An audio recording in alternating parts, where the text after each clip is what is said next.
नमस्कार, आपके साथ मैं हूं सबीना तामंग देशमुख। महायुद्ध को 2 महीने से ज्यादा का वक्त हो चुका है। लगातार दिन बीतते जा रहे हैं, हालात बद से बदतर होते जा रहे हैं। यूक्रेन को शिकस्त देने के लिए व्लादिमीर पुतिन की सेना नए नए पैंतरे अपना रही है और इसी कड़ी में अब जो खबर सामने आई है वो किसी के भी होश फाख्ता कर सकती है, क्योंकि सैटेलाइट तस्वीरों से इस बात का पता चला है कि रूस ने अपने नेवल बेस के हिफाजत के लिए काला सागर में डॉल्फिन मछलियों की तैनाती की और सनसनीखेज खबर का पर्दाफाश यूएस नेवल इंस्टीट्यूट ने सैटेलाइट की तस्वीरों के जरिए किया है।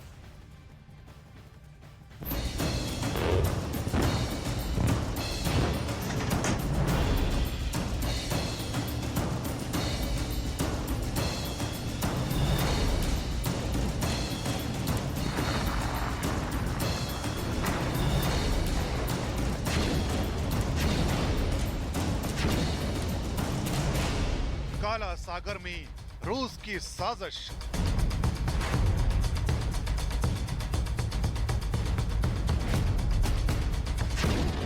अमेरिका के नेवल इंस्टीट्यूट का बड़ा दावा।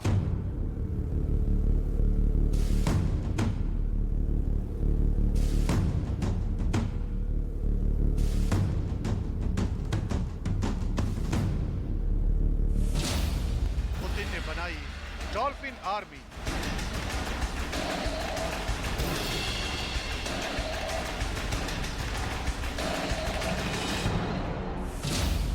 दुश्मनों को खदेड़ेगी पुतिन की जल सेना।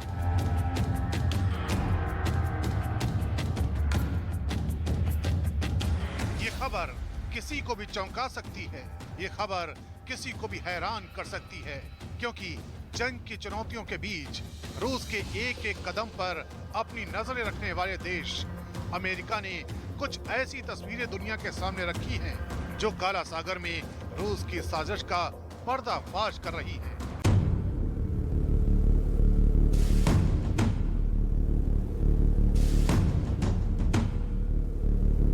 अमेरिका के नेवल इंस्टीट्यूट ने दावा किया है कि यूक्रेन के खिलाफ जंग में अब रूस ने अपनी डॉल्फिन आर्मी को काला सागर में उतार दिया है। नेवल इंस्टीट्यूट ने अपनी रिपोर्ट में कहा है कि रूसी सेना ने इन सभी डॉल्फिन को काला सागर में ट्रेनिंग देकर तैनात किया है। सैटेलाइट तस्वीरों के जरिए ये बात सामने आई है कि क्राइमिया के दक्षिणी छोर पर मौजूद सेवेस्तोपोल बंदरगाह पर इन डॉल्फिन को तैनात किया गया है। जानकारी के मुताबिक मिलिट्री द्वारा ट्रेन की गई ये डॉल्फिन्स रूसी नेवल बेस के एंट्री पॉइंट की निगरानी करती है। इस पॉइंट से कोई भी जहाज, पनडुब्बी या युद्धपोत रूस में दाखिल हो सकता है। साथ ही यहाँ रूस की परमाणु पनडुब्बियां और जंगी जहाज हर पल तैनात रहते हैं, जिस वजह से डॉल्फिन्स की तैनाती और भी जरूरी हो जाती है। अब सवाल उठता है कि आखिर वो कौन सी साजिश है जिसे रूस इन डॉल्फिन्स के जरिए अंजाम देना चाहता है। डॉल्फिन युद्ध में किस तरह से रूस की मदद कर सकती है, ये समझने के लिए इन बातों को समझना बेहद जरूरी है। जलीय जीवों में डॉल्फिन को बेहद समझदार माना जाता है। ये ट्रेंड होने के बाद इंसानों के इशारों को समझ सकती हैं। खास बात ये कि ये पानी के अंदर दुश्मन टारगेट के साउंड और रेंज को पहचान सकती है। रूसी सेना ने ऐसी तकनीक विकसित की है जिसकी मदद से डॉल्फिन की हरकतें सिग्नल में बदल जाती हैं और सेना को पता चल जाता है। रिपोर्ट के मुताबिक रूसी नौसेना ने सेवेस्तोपोल बंदरगाह के एंट्री गेट पर डॉल्फिन्स को तैनात कर रखा है। इस पर रूस ने 2004 में कब्जा किया था। सैटेलाइट इमेजरी के डेटा की माने तो फरवरी में यूक्रेन पर अटैक की शुरुआत में रूस ने अपने नेवल बेस पर डॉल्फिन्स की 2 बटालियन को तैनात किया था। वैसे ये पहली बार नहीं है जब इस तरह के अभियानों के लिए डॉल्फिन्स को तैनात किया गया हो। रूस के अलावा अमेरिका और यूक्रेन भी डॉल्फिन्स को ट्रेनिंग देते हैं। सोवियत संघ के दौर में यूक्रेन भी इन मछलियों को ट्रेनिंग देता था। 2012 में यूक्रेन ने डॉल्फिन के ट्रेनिंग प्रोग्राम को बंद कर दिया। 2014 में क्राइमिया पर कब्जे के बाद यूक्रेन की डॉल्फिन भी रूस के हाथ लग गई थी। इस दौरान यूक्रेन ने कई बार अपनी डॉल्फिन्स को वापस मांगा। लेकिन उसे कामयाबी हासिल नहीं हुई और अब एक बार फिर पुतिन के डॉल्फिन वाली जल सेना सुर्खियों में है।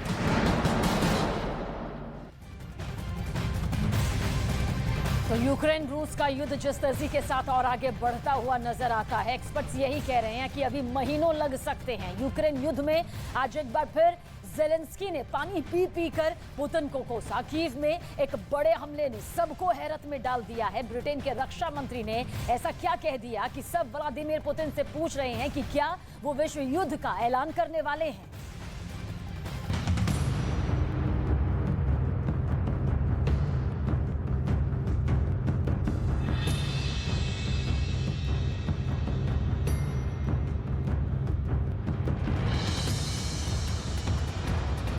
पुतिन क्या दिखाने वाले हैं? पुतिन क्या छुपाने वाले हैं? पुतिन का सबसे पावरफुल शो किस किस की धड़कन बढ़ाने वाला है? क्या पुतिन का मिसाइल वाला बड़ा ऑर्डर जल्द ही आने वाला है? क्या पुतिन का न्यूक्लियर बॉम्बर वाला लॉन्चिंग पैड मई महीने में ही एक्टिव होने वाला है? ऐसी बातें इसीलिए क्योंकि ब्रिटेन के रक्षा मंत्री ने ऐसी बात कह दी है कि पूरे यूरोप का परमाणु युद्ध और वर्ल्ड वॉर वाला डर सतह पर आ गया है। ब्रिटेन की मीडिया में ऐसी खबरें छाई हुई हैं कि पुतिन विश्व युद्ध का ऐलान करने वाले हैं। बस कुछ ही दिनों की बात है। ये बात ब्रिटेन के रक्षा मंत्री बेन वॉलेस के हवाले से की जा रही है और इन हेडलाइंस ने यूरोप में दहशत फैला दी है। पुतिन के पावरफुल शो में क्या होगा? वो क्या बोलेंगे? क्या पुतिन वाकई विश्व युद्ध को लेकर कुछ ऐसी बात कहने वाले हैं जिसका डर ब्रिटेन को सबसे पहले सताने लगा है? इससे पहले देखिए कि कीव से पीछे हटने के बाद रूस की फौज ने अचानक क्या कर दिया है। ये कीव की इमारतें हैं जहां आग लगी हुई है क्योंकि रूस ने यहां बमबारी की है। कीव में इस हमले की टाइमिंग को समझना बहुत जरूरी है। ज़ेलेंस्की और संयुक्त राष्ट्र के महासचिव एंटोनियो गुतेरेस की कीव में मुलाकात हुई। दोनों ने एक प्रेस कॉन्फ्रेंस की और ठीक 1 घंटे बाद कीव पर बमबारी शुरू हो गई। Це також символічно в цей момент генеральний секретар Організації Об'єднаних Націй знаходиться в місті Києві. Це йому привіт, так званий привіт, середній палець. जब कीव पर बमबारी हुई तब न्यूज 18 के संवाददाता जनक दवे ज्यादा दूर नहीं थे। उनकी रिपोर्ट बताएगी कि अचानक कीव पर कैसे कयामत बरसी। ग्राउंड जीरो से आपको मैं तस्वीरें दिखा रहा हूँ। यहाँ पर ये देखिए, जो ग्राउंड जीरो पे फर्स्ट और सेकंड फ्लोर था वो सीधे निशाने पर आया और उसके बाद एक के बाद उसका इम्पैक्ट कितना पावरफुल था यही आप देख सकते हैं। साथ में अभी भी दमकल की जो गाड़ियाँ हैं वो लगातार मलबा उठा रही है। यहाँ पर जो फायर और जो फायर की टीमें हैं वो यहाँ पर है। कैमरामैन पंकज से कहूँगा वो आगे मेरे साथ आए और देखिए बेहद नज़दीक से वो तस्वीरें दिखा रहा हूँ जहाँ पर अंदर पूरी तरीके से इमारत को ध्वस्त करने की यहाँ से एक वैसे कहा भी जा रहा है कि आप थोड़े दूर रहें क्योंकि उसका बेस को सीधा उन्होंने निशाना बनाया। दरअसल जो जानकारी मिल रही है उसके मुताबिक 3 मिसाइल बैक टू बैक दागी गई थी, लेकिन रडार सिस्टम इतनी पावरफुल जिसमें 2 को रोकने में कामयाब हुए, लेकिन एक है जो रिहायशी इमारत है वहाँ पर आके गिरी। देखिए यहाँ पर अभी फायर दमकल और की गाड़ियाँ और बाकी जो रेस्क्यू टीमें हैं वो यहाँ पर हैं और जो पूरा है मलबा उसको यहाँ से उठा रहे हैं। साथ ही में पंकज मैं दिखाऊंगा दूसरी तरफ ये जो उसका इम्पैक्ट कितना है ये मैं दिखाना चाहूँगा। देखिए सामने जो आपको बिल्डिंग दिख रही है ये बिल्डिंग है, वो बिल्डिंग को भी नुकसान पहुंचा, यानी इम्पैक्ट कितना ज़बरदस्त होगा ये इससे अंदाज़ा लगाया जा सकता है। उसके आगे भी मैं आपको दिखाता हूँ तस्वीरें। ये इतना कि ये पास की बिल्डिंग तो है ही, लेकिन साथ ही में जो पास में अस्पताल था वो अस्पताल भी उसको नुकसान पहुंचा। ये पंकज आइए मुझे पीछे फॉलो कीजिए। देखिए ये तस्वीरें हैं। देखिए गाड़ियों को भी निशाना, चूंकि उसका जो मलबा था बिल्डिंग का वो ये कांच टूटे हुए हैं। यहाँ पर साथ में ये जो बिल्डिंग आप देख रहे हैं वो दरअसल अस्पताल है। यहाँ पर अस्पताल देखिए, आपको इक्विपमेंट भी दिख रहे हैं। पंकज जरा नजदीक आइए, आप बताएं। ये देखिए ये जो आपको दिख रहे हैं बिल्डिंग के अंदर वो इक्विपमेंट है, मेडिकल इक्विपमेंट है, पूरी तरह से यहाँ जो मरीज थे उनको भी यहाँ से निकाला गया। टोटल जो जानकारी आ रही है, बिल्डिंग के अंदर तकरीबन 10 लोग थे जो बुरी तरह जख्मी हुए, और उसके अलावा जो बाकी लोग थे उनको तो निकाला ही गया था। ये देखिए, ये जो हो, ये एस्थेटिक एंड डेंटिस्ट्री, ये जो अस्पताल है, आपको पूरी तरीके से तस्वीरें दिखा रहा हूँ। ये जो स्थिति है कीव में ये लगभग 8:30 के आसपास जिसको कहें, यहाँ पर यह हमला हुआ। और हम पहली जो चैनल है, जो ये तस्वीरें आपको भारतीय चैनल, वो जो तस्वीरें आपको हम दर्शकों तक पहुँचा रहे हैं। कीव पर यह हमला पुतिन पर सवाल उठा रहा है। इसीलिए फिर समझिए कि इस हमले की टाइमिंग का क्या मतलब हो सकता है। 26 अप्रैल को संयुक्त राष्ट्र के महासचिव ने मॉस्को जाकर व्लादिमीर पुतिन से मुलाकात की थी, और 28 अप्रैल को जब एंटोनियो गुतेरेस कीव में पहुंचे थे, तब वहां बमबारी की जाती है।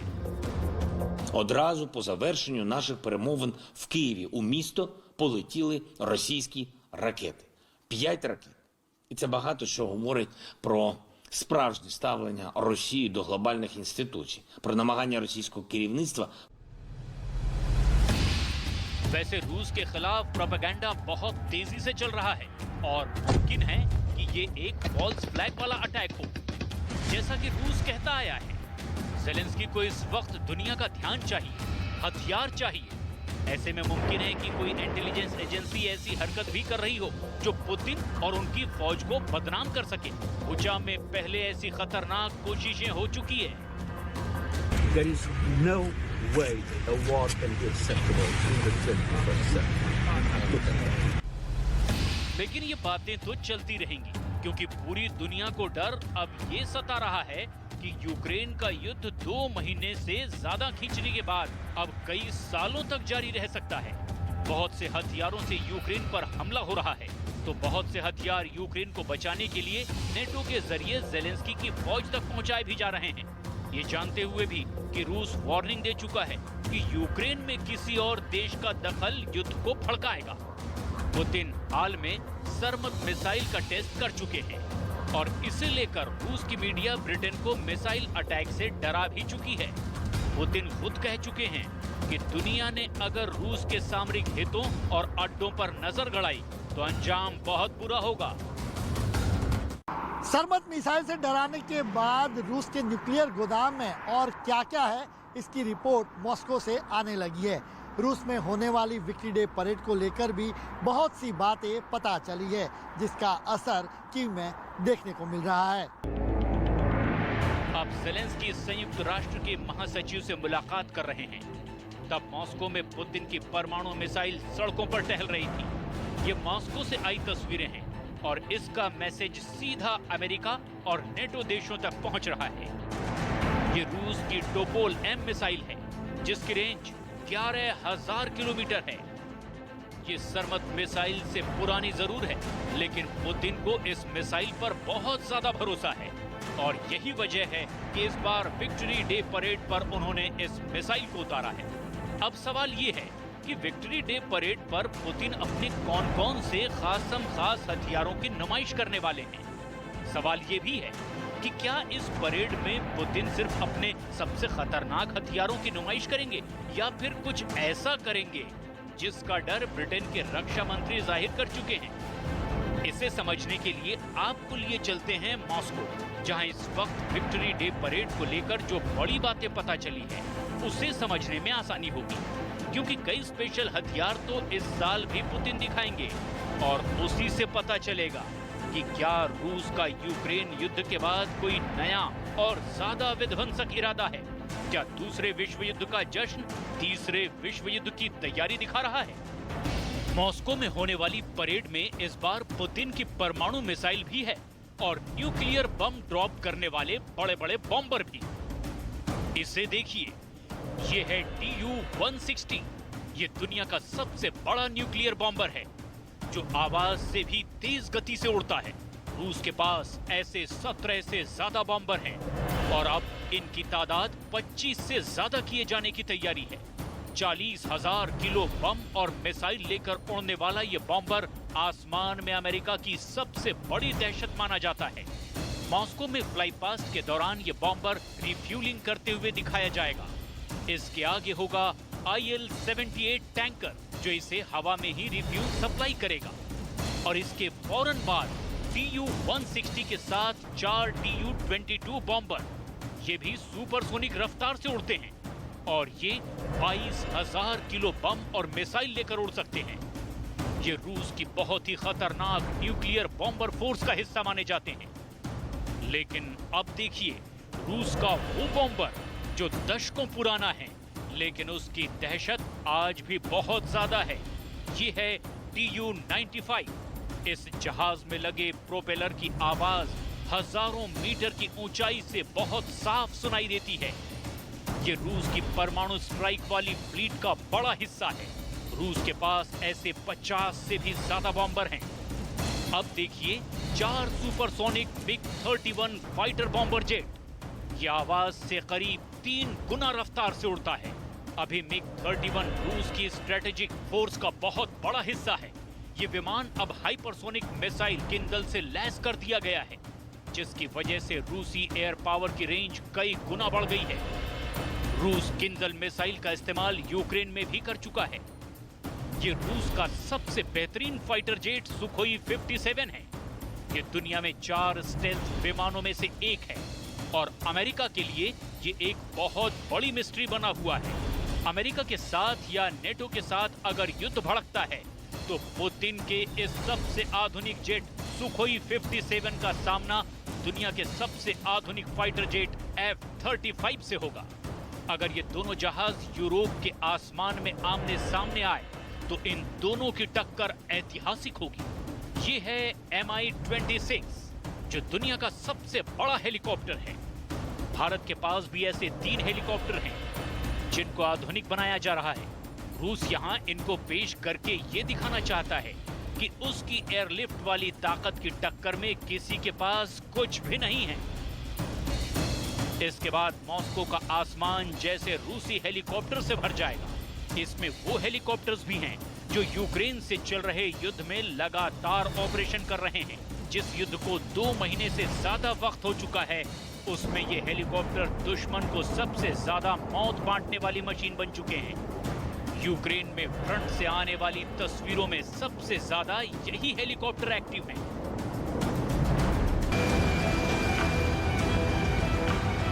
यूक्रेन के आसमान में सबसे ज्यादा इस वक्त यही मशीन गूंज रही है। कीव के बाद लुहांस्क और डोनेत्स्क रीजन में इनका कहर जारी है।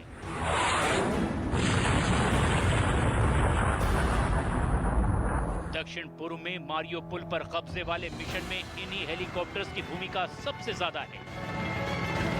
रूस ने इस वक्त यूक्रेन युद्ध में अपने हेलीकॉप्टर्स की पूरी ताकत झोंक दी है।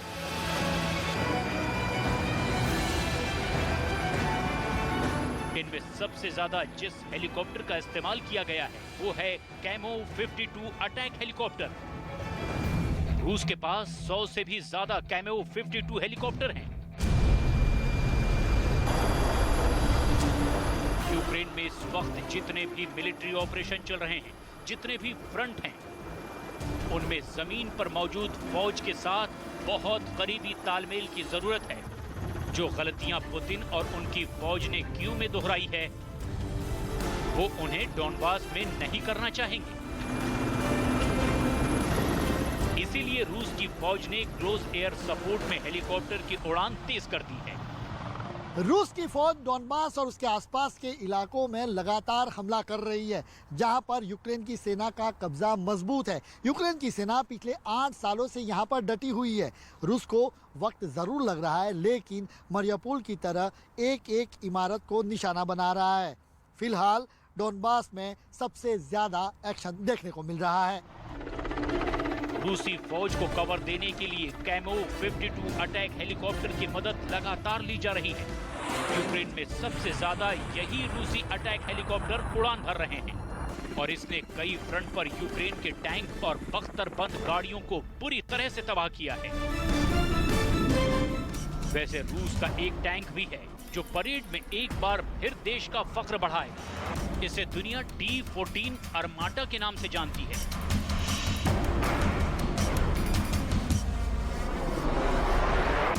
यह पुतिन का सबसे तगड़ा टैंक। T-14 अर्माटा, जो खास बर्फ और आर्कटिक जैसे इलाकों के लिए तैयार किया गया है।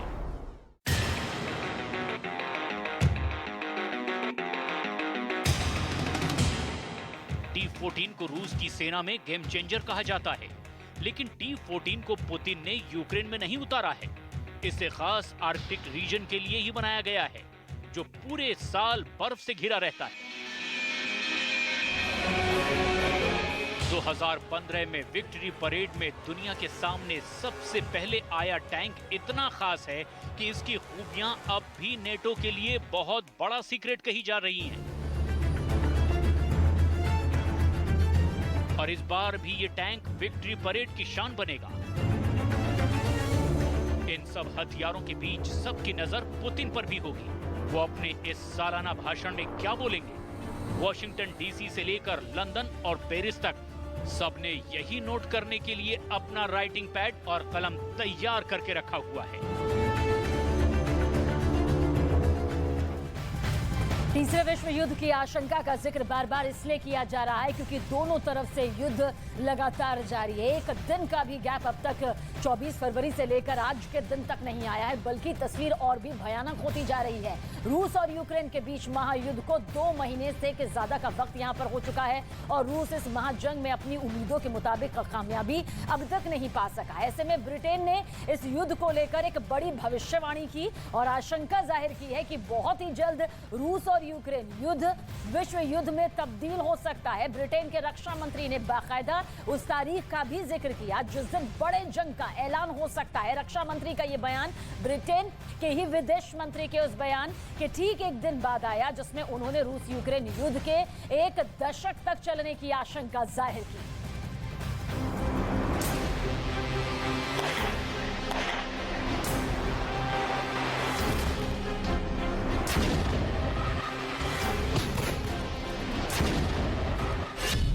क्या तय हो गई है विश्व युद्ध की तारीख?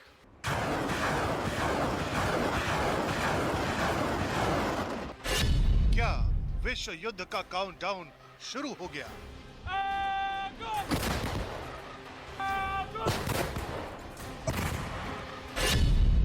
क्या तीसरे विश्व युद्ध की दहलीज पर खड़ी है दुनिया?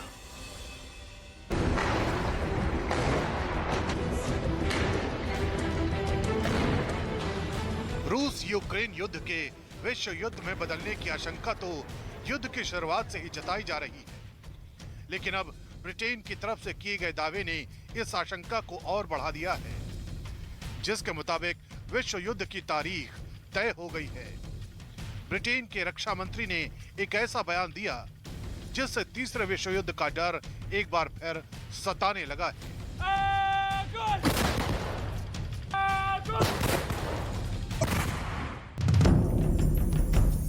दावा किया जा रहा है कि 9 मई को होने वाली विक्ट्री डे पर पुतिन कोई बड़ा ऐलान कर सकते हैं। ये ऐलान यूक्रेन के मददगारों के खिलाफ जंग छेड़ने का हो सकता है।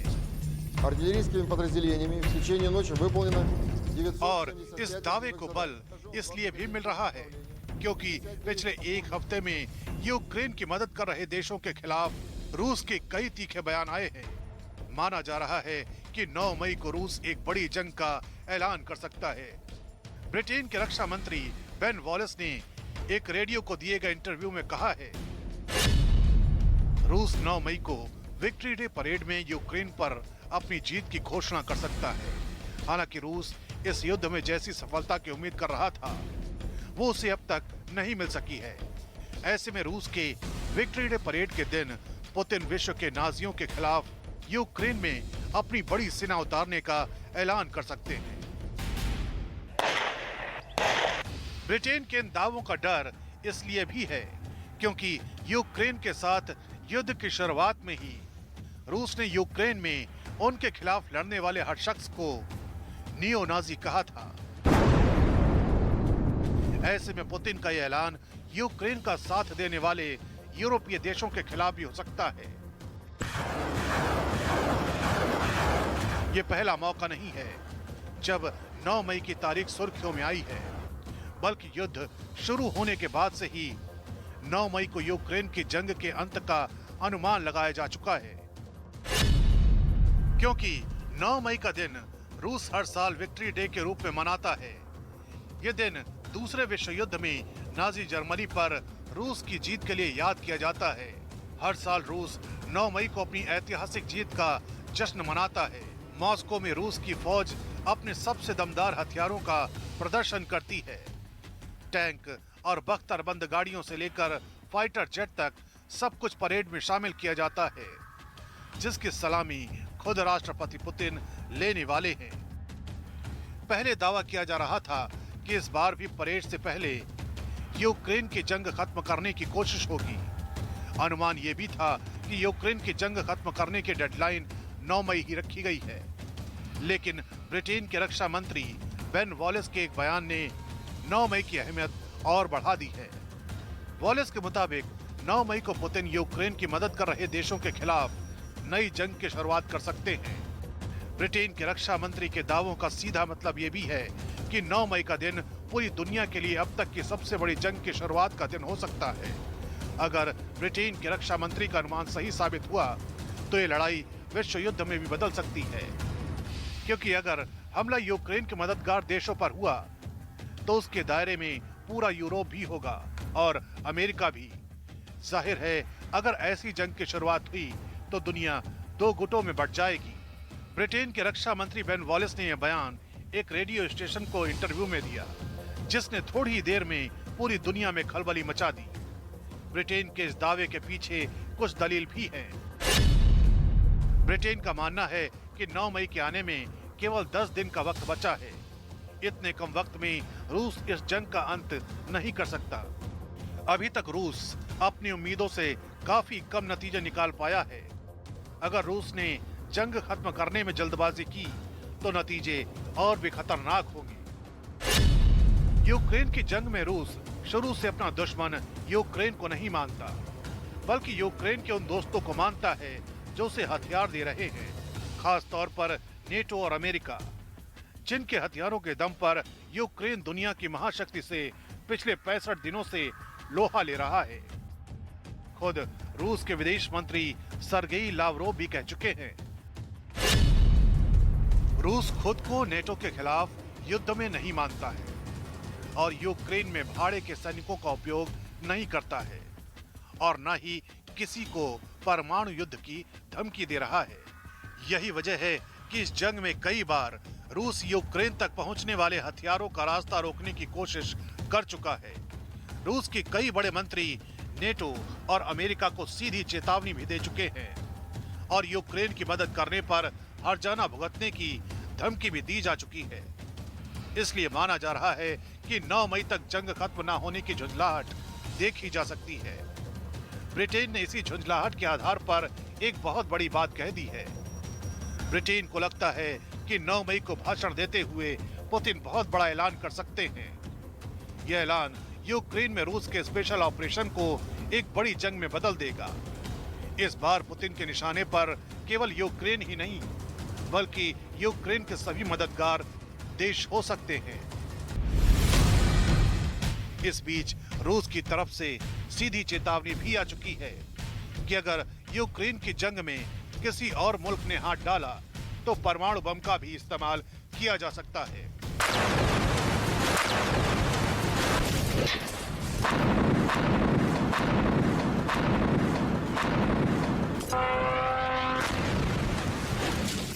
अब उस चेतावनी को भी रूस के विक्ट्री डे और ब्रिटेन की आशंका से जोड़कर देखा जा रहा है। हालांकि पिछले कुछ दिनों में रूस की सेना के हमले पूर्वी और दक्षिणी यूक्रेन में काफी तेज हुए हैं। तो महायुद्ध का 66वां दिन है। अब आपको दिखाने जा रहे हैं कि आखिर कहां-कहां भीषण जंग जारी है। रूस की सेना यूक्रेन के कई जगहों पर जबरदस्त हमले कर रही है। अभी भी ये हमले जारी है। रूसी सेना के निशाने पर यूक्रेन के कई बड़े शहर मौजूद हैं। आखिर वो कौन से शहर है जहां पर रूसी सेना पूरी तरह से अपना कब्जा चाहती है, अपना झंडा लहराना चाहती है? मैप के जरिए आइए आपको दिखाते हैं वो पूरे शहर। ये जो पूरा सफेद इलाका इस वक्त आप देख रहे हैं, ये पूरा इलाका जो है वो यूक्रेन का है, जो कि वक्त वक्त पर थर्रा रहा है।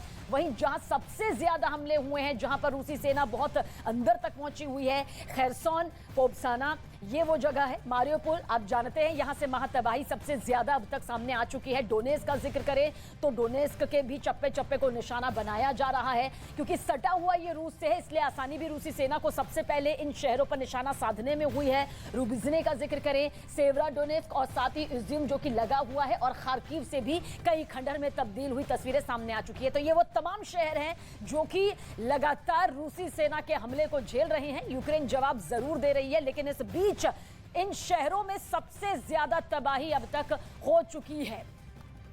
तो तबाही किस तरह से यहां पर फैलती जा रही है वो तस्वीरें आपके सामने हैं। 66वां दिन है, यानी कि 2 महीने से भी ज्यादा का पूरा ये वक्त यहां पर हो चुका है, और रूस के लिए यूक्रेन के खिलाफ जंग और ज्यादा मुश्किल होने वाली है, क्योंकि अमेरिका ने कल हथियारों की एक बड़ी खेप यूक्रेन रवाना कर दी।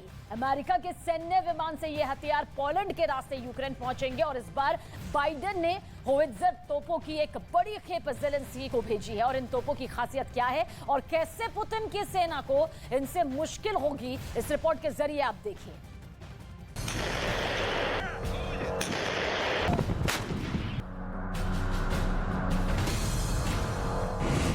यूक्रेन को अमेरिका ने भेजी हथियारों की नई खेप। बाइडेन के घातक हथियार से रूस का मुकाबला।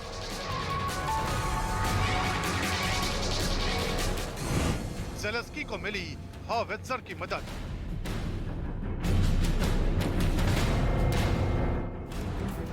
अमेरिका के C-70 सैन्य मदद यूक्रेन पहुंचा रहा है। Has obviously made this a priority to support Eastern Europe, specifically Ukraine.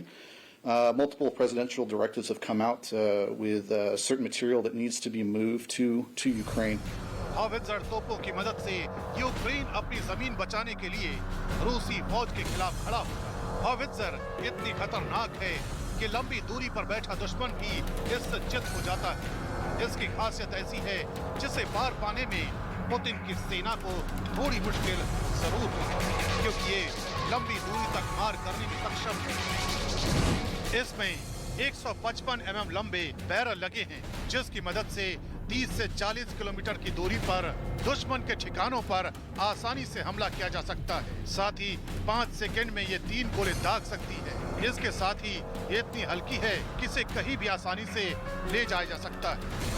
Howitzer तोपों की एक और खासियत है, अमेरिका ने हाल ही में दावा किया है कि होवित्जर तोपें मिसाइलें गिरा सकती है। फोर्ब्स की रिपोर्ट के मुताबिक होवित्जर ने जब 155 मिलीमीटर डायमीटर से जब शेल फायर की तो उसने BQM-167 टारगेट जोन को पूरी तरह से ध्वस्त कर दिया। दावा यह भी किया जा रहा है कि इस बार जंग के मैदान में ये होवित्जर तोपें मिसाइलें गिराती हो, ऐसा दिख सकता है।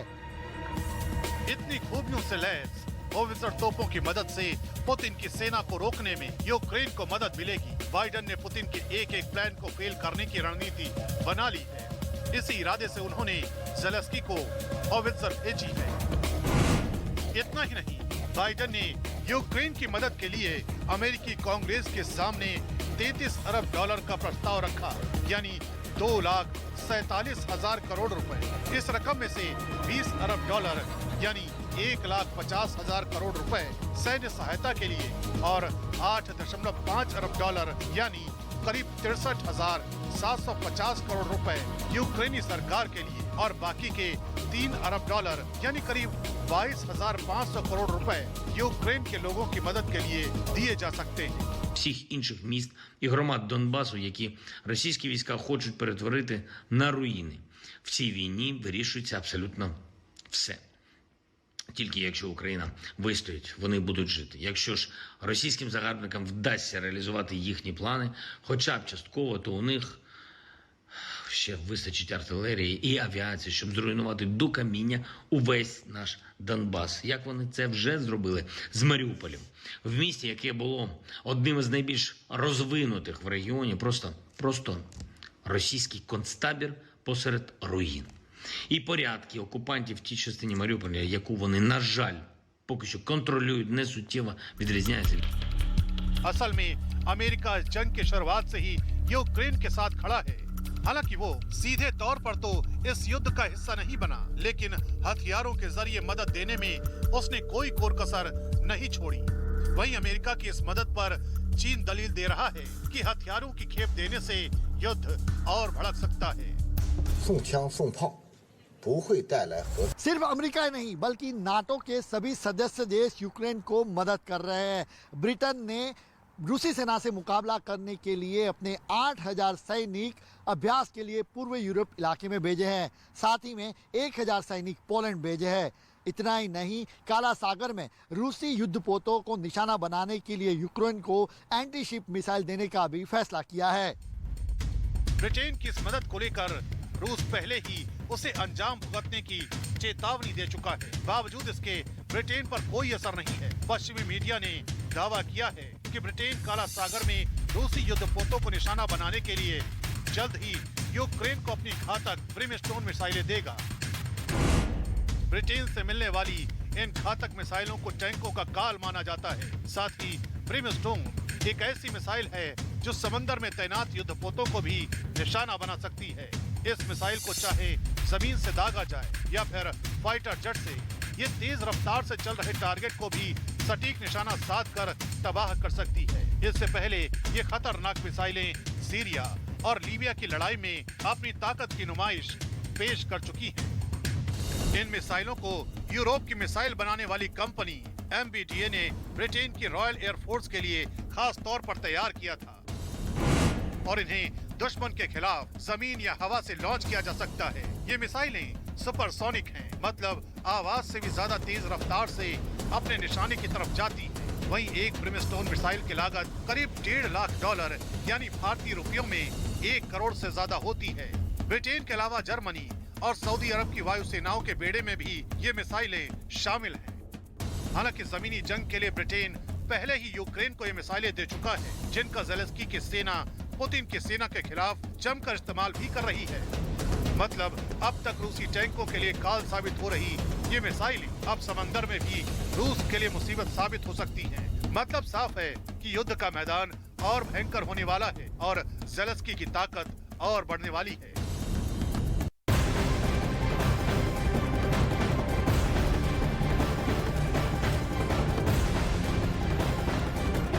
और वहीं खार्किव पर रूस के हमले लगातार जारी हैं। मिसाइल हमलों से पूरा शहर देखिए किस तरह से मलबे के ढेर में तब्दील हो चुका है।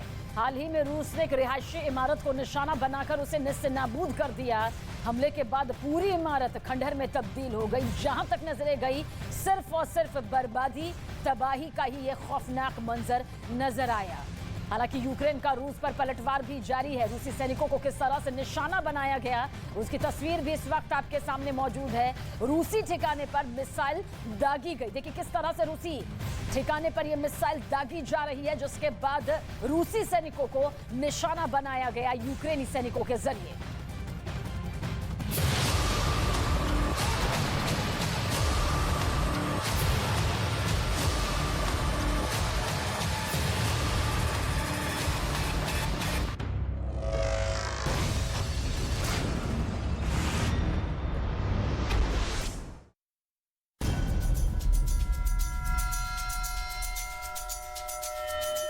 अस्थमा के मछली वाले इलाज की एक ऐसी हकीकत जो आज तक दुनिया के सामने नहीं आई।